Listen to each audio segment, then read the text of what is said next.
I've long wondered, why has the concept of zombies been so deeply rooted in the human psyche? Is it our fear of death and the mysteries that lie beyond it? Or could it be our disdain for the grotesque state of decay left in the void of life? Now, enter the second most haunting level of my dream world, the inner firmament, which is the reluctant host of the undead. Follow me as I travel the world, battling the ever-growing army of the fallen. I'm Mr. X, and welcome to my dreams. Dream number 1. I'm an actor, taking a red-eye flight to a place reminiscent of Chicago. As I look out the window, the runway is soaked with rain. There's a damp, humid feel to everything. Even inside the plane, my jacket feels slightly wet to the touch. We land safely and I make my way through the airport terminals. I rent a car and begin to travel to the venue of the comedy horror film that I have a role in. I'm looking forward to the project. It just may be my big break. The theme is supposed to be zombie survival. As I get closer to my destination, I realize that the entire city looks abandoned, maybe even ruined, with debris and dirt everywhere. There are no lights to be seen. I find myself impressed, marveling at the sheer scale of the set they built. After some time driving, I arrive to see a surprisingly small group of film crew members. As time goes on, it becomes apparent that there is not enough equipment on set, and that no one has seen the director since the first day. As I survey the area with a lingering suspicion growing in the back of my mind, I spot several cameras attached to various disheveled buildings, each with a small, dim red light.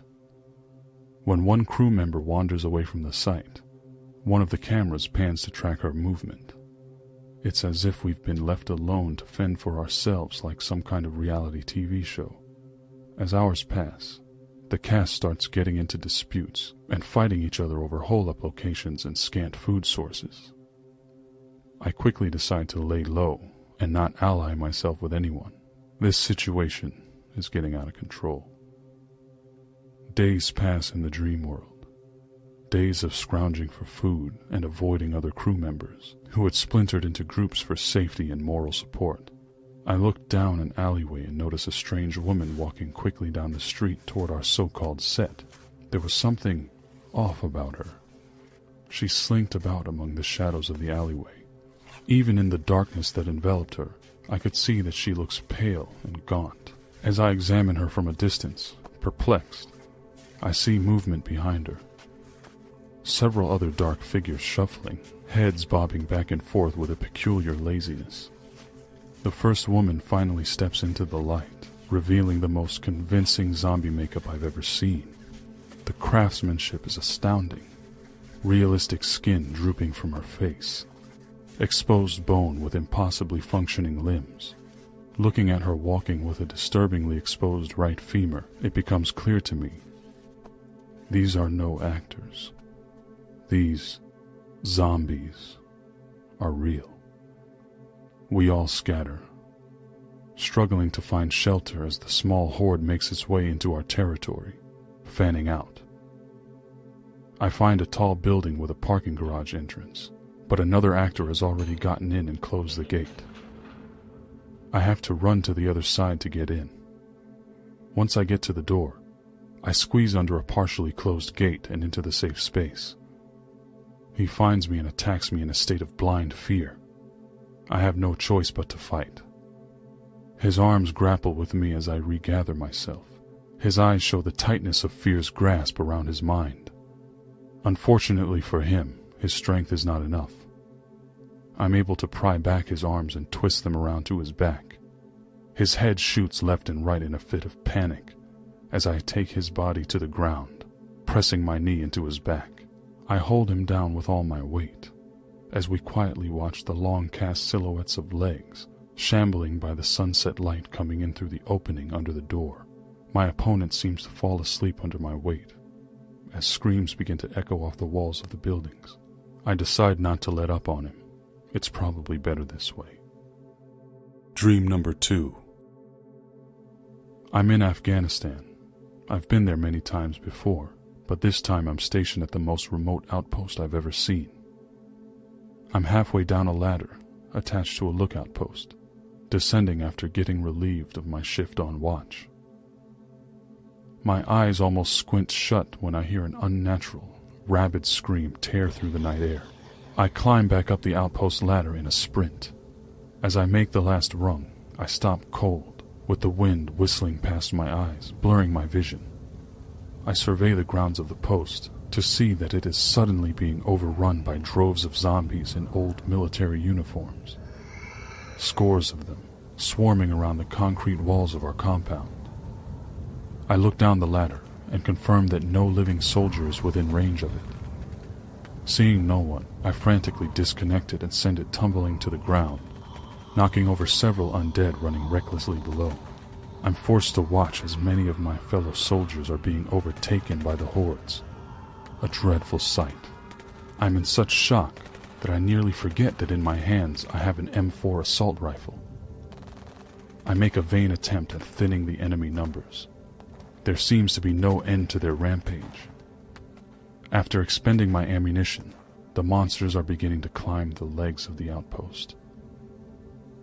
I shove them off with the butt of my rifle as they scramble back up with limitless, blind determination. I'm close enough to see their facial expressions, many of them with permanent scowls etched into their decomposing flesh, others with a look of pure, unbridled hunger that I hope to never know. I'm losing ground. I need to get out of the lookout post. I smash a window and jump to a nearby rooftop just in time. It's just a matter of a 15-foot drop. There, I stumble upon some fellow soldiers. From our high vantage point, we can see the way the creature's movement flowed almost according to a pattern, as if they were a single organism or a stream of blood navigating through a vascular system. The flow seems to be slowing for no apparent reason, and I have the feeling that the onslaught is nearing its end. Moments later, the zombies stop in their tracks, turn around, and begin to exit the compound. I have to know what's going on. The zombies even seem to ignore any human that stands in the way of their retreat. I descend from the rooftop and stand among them, testing my theory. They walk right past me. I can smell the pungent sting of their odor. I still haven't forgotten it.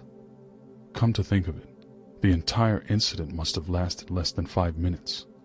It felt like a lifetime. Dream number 3. I've been holed up in a high-tech bunker for more days than I can remember. We've long ago lost track of time, but sometime in the past, a mysterious cataclysm of apocalyptic proportions occurred, leaving life on this earth a shattered remnant of its former glory. Only about 20% of the human race still survives, and even that, unfortunately, depends on your definition of survival. In this world, there was once a time when aliens came from the far reaches of outer space and had grown to be moderately accepted among human populations. Though they were often discriminated against and rarely trusted, they served many functioning roles in human society and were quickly gaining grounds in the social and political atmospheres. Those were happier times. Since then, humanity has been devastated by an unknown force. The effects seem to be totally random, as if to be the act of some twisted, whimsical deity. I have my daughter Eden with me, along with a younger boy named Tak, who is not my son.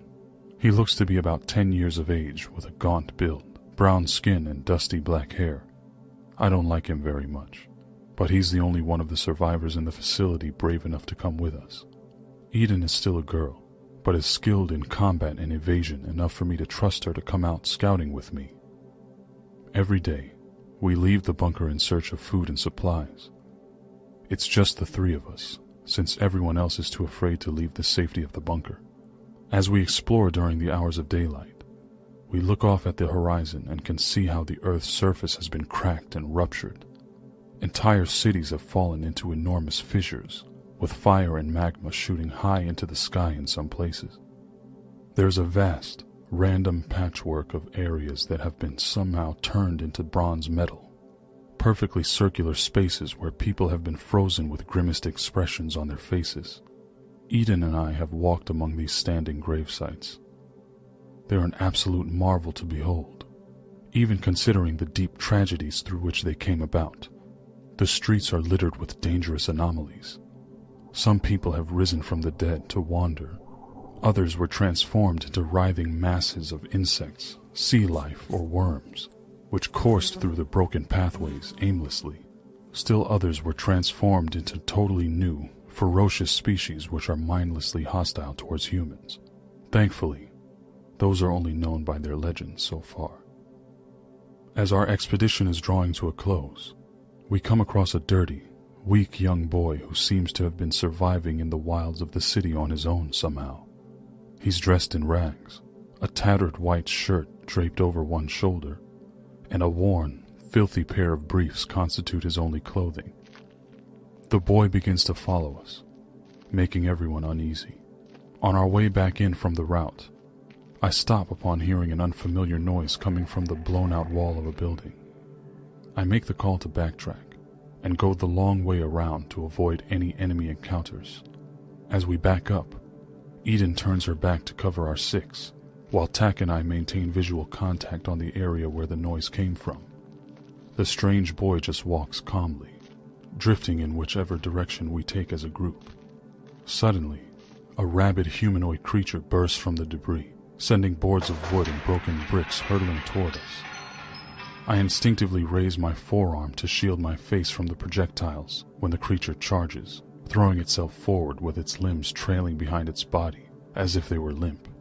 Just in time, Tack fires a round from his pistol, causing the creature to recoil, but prompting it to readjust its focus to Eden.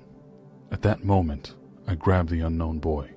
During an instance of slowed time, I consider the fact that he looked odd somehow. I justify my split-second decision to sacrifice him by assuming that he was probably a mutant. With a strong swing of my arm, I fling his body into the path of the monster in order to save Eden. With no resistance, no expression, he was eaten. It was a simple calculation of how much I cared for him versus my daughter. After a non-stop dash for at least 2 miles, we finally arrive back at the bunker to find several residents huddled in a defunct communications unit, coming in from long-dormant radio equipment. We hear news of special teams being sent in from some unknown fragment of world government to investigate the anomalies. As my team and I are decompressing and discussing events, other dwellers of the bunker watch us from afar, quivering at the recounting of our exploits. A man dressed in chemical protection gear shows up suddenly at the main entry of our facility, claiming that he's here to measure odd light waves and radio frequencies that are now present throughout the world. He seems to know more than he lets on. I don't trust him. The leader of our bunker, a scientist, lets the chemical man inside. He and his team of mystery men rush in and immediately begin setting up equipment, scanning and cataloging everything in sight. I start to hear people protesting about being grabbed or scanned themselves, soon followed by the sounds of electronic control devices and stun guns being discharged. One by one, people are being apprehended and rounded up. As my team and I begin to calmly reach for our weapons, a hail of gunfire erupts from behind us. Sounds are muffled as I drop to my knees, slowly collapsing to the ground. As my vision fades, I see the blurred image of Tack, charging forward with his pistol, firing. I somehow get the feeling the disasters that led us to this new world may have been the result of some human meddling. I've always known the leader was weak. I've been secretly gaining support from the other survivors in order to oust him and take over as the new leader of the group. If only I'd made my move sooner, we wouldn't be here.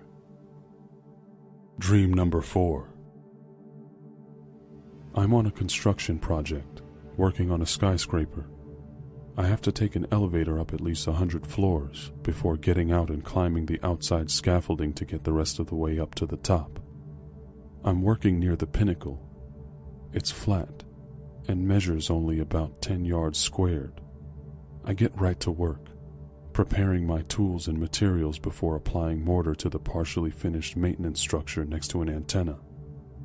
After only a few minutes of peacefully plodding away at the mundane task of cinder block stacking, I'm interrupted by the sounds of metal clanging, coming from the scaffolding hanging off of the side of the building. The noise grows progressively louder until I decide to peek my head over the side to take a look. I nearly lose my balance and avoid falling over in shock when I see the horrific sight of emaciated, gray-skinned zombies tearing their way up the ladder, snarling with their eyes fixated on me. One is merely 2 feet away from my face. In a full panic, I pull my head back and kick at the creature, sending its limp body hurtling toward the ground, its ragged, torn clothing flapping in the wind as it falls. In a slight daze, I turn to assess my options. The zombies leave me no route for escape, so I have no choice but to climb up the unfinished structure that I was previously working on.